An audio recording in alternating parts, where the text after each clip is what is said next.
The Microsoft Surface Laptop 3 is a premium thin and light notebook. It's available in a smaller 13.5-inch Intel configuration, or a larger 15-inch AMD Ryzen-based option, which is what I've got here, though I do have the cheaper of the two AMD options. Interestingly, the smaller Intel-based model seems to have faster memory and Wi-Fi. It's available in different colors and finishing. I've got the black one, which is all metal. It feels how you'd expect a premium laptop to feel. So quite nice, and there aren't any sharp corners or edges. Microsoft lists the weight at 1.54 kilos, which is what I'm getting. With the small 65-watt power brick and cables for charging, the total package rises to 1.8 kilos or 4 pounds. It's on the thinner side when compared to many other options and feels quite portable. The side bezels are 1.2 centimeters, so a bit thicker than some alternatives, but not huge. The Surface Laptop 3 uses a 3x2 touchscreen, which means there's a bit more vertical space compared to a standard 16:9 screen, and the resolution ends up being somewhat close to 1440p. The touchscreen seemed quite responsive when just drawing with my finger.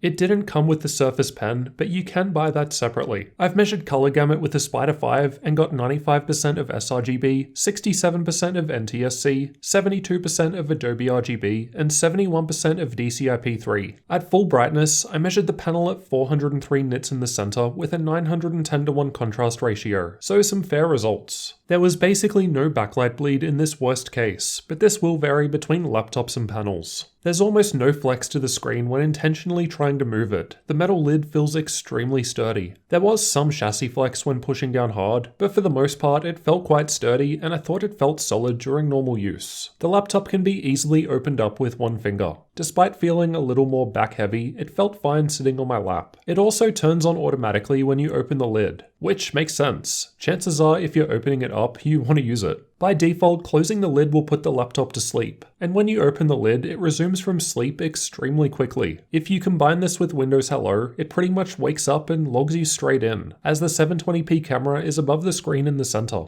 The camera looks pretty average, but the audio sounds pretty decent. The keyboard has white backlighting which illuminates all keys and secondary key functions. The brightness can be adjusted between 3 levels or turned off with the F1 shortcut key. I liked typing on the keyboard. The travel feels a bit low, but the presses felt nice and clicky. Here's how it sounds to give you an idea of what to expect.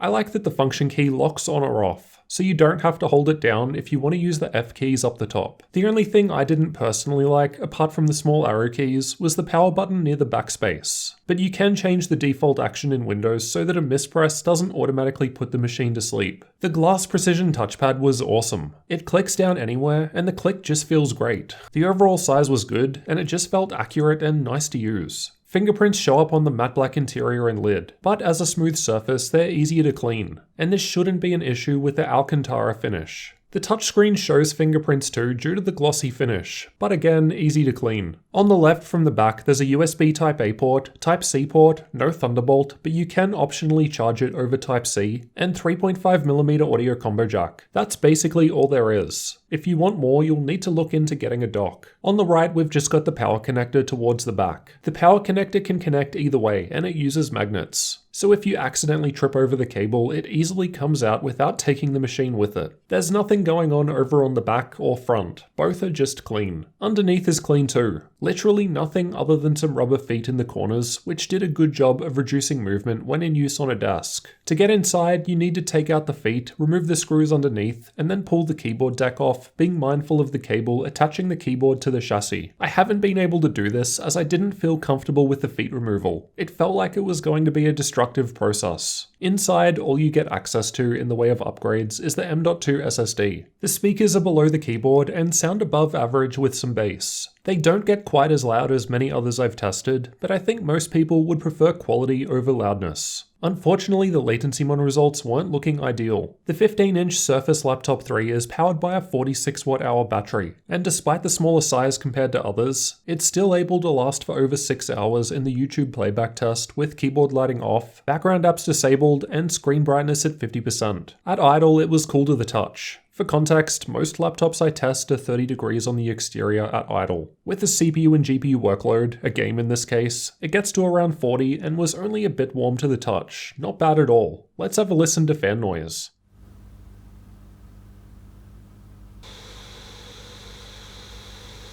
It was completely silent at idle, and even when under load, the fan doesn't get too loud at all. The internals were sitting at around 60 degrees worst case, so not bad. The Ryzen 5 processor in my unit is a special edition for the Surface laptop. It's based on AMD's older Zen Plus, so not as good as the new Ryzen 4000 options, but should have better graphical performance compared to the 3500U it's based on. In Cinebench, processor performance was on the lower side in single core, and the multi-core score was near other thin and light notebooks. Basically, a thinner machine like this will typically have lower performance compared to cheaper but larger options like some of those gaming laptops. Although not a gaming laptop by any means, I thought it would be interesting to see what this hardware can do in some less demanding titles for those that want to kick back at the end of the day. There's no discrete GPU, just the integrated Vega 9 graphics. Dota 2 was tested playing in the middle lane, and at 1080p I was still able to play a full game at max settings. It was a bit choppy at times, but lower settings of course does better. CSGO was tested with the Uletical FPS benchmark. This time I've used a lower 720p resolution, and max settings was close to 60 FPS. So light gaming should be possible. It would be interesting to see the gains with a Surface laptop using the newer Ryzen 4000, as that introduces significant improvements over this Zen Plus solution, both in processing and graphical power. At the very least, it's interesting to see Ryzen making its way into more premium laptops.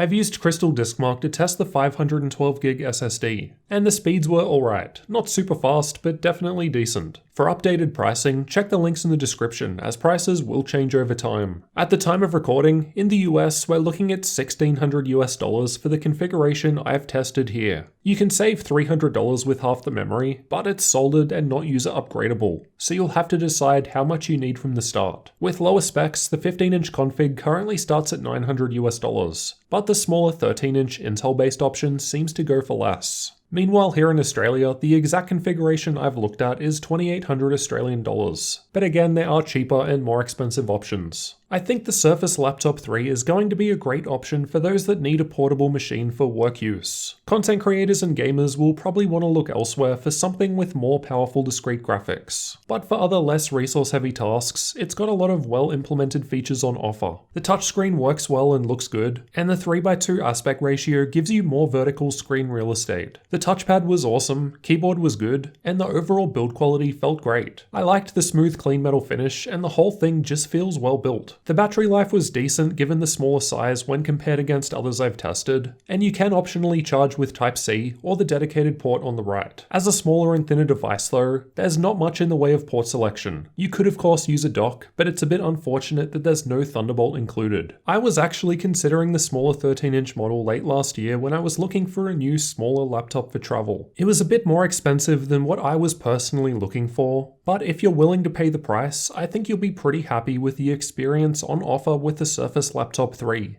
Let me know what you thought about Microsoft's Surface Laptop 3 down in the comments. I'll be checking out their Surface Book 3 soon as well. So if you're new to the channel, then make sure you're subscribed for that as well as for future tech reviews like this one.